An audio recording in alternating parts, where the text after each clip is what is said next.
నిమిషా ప్రియ July 16ని ఉరి తీయబడుతుందని అందరూ విన్నారు. కోట్ల మంది ప్రార్థించారు. దేవుడు మీ ప్రార్థనలు విని ఆవిడ ఉరి తీయకుండా కొద్ది రోజులు పోస్ట్ పోన్ చేశారు, పొడిగించారు సమయాన్ని. ఈ లోపుని ఎంత కన్ఫ్యూజన్ అంటే, ఇది ఎవరు పొడిగించారు, ఎవరు చేశారు, ఎందుకు చేశారు, రకరకాలుగా కొన్ని మీడియాల ద్వారా తప్పుడు ప్రచారాలు జరుగుతున్నాయి.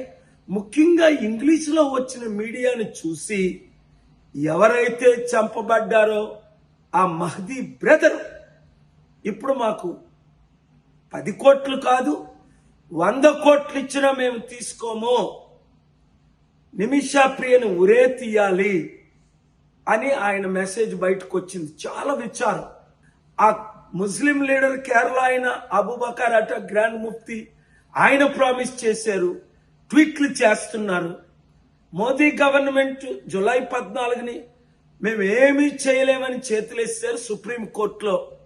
ఆ గవర్నమెంట్ లీడరే ఆర్గ్యూ చేసి, అలాంటి సమయంలో దేవుడు నన్ను దించి ఈ ప్రాణానికి రిస్క్ తీసుకొని నేను చేస్తే, ఇప్పుడు మరలా కన్ఫ్యూజ్ చేస్తే అందరూ కన్ఫ్యూజ్ అయిపోతున్నారు.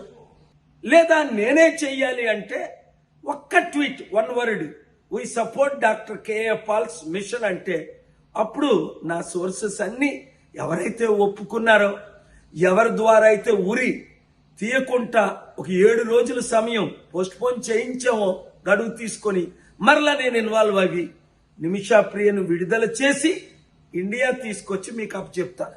Thank you very much.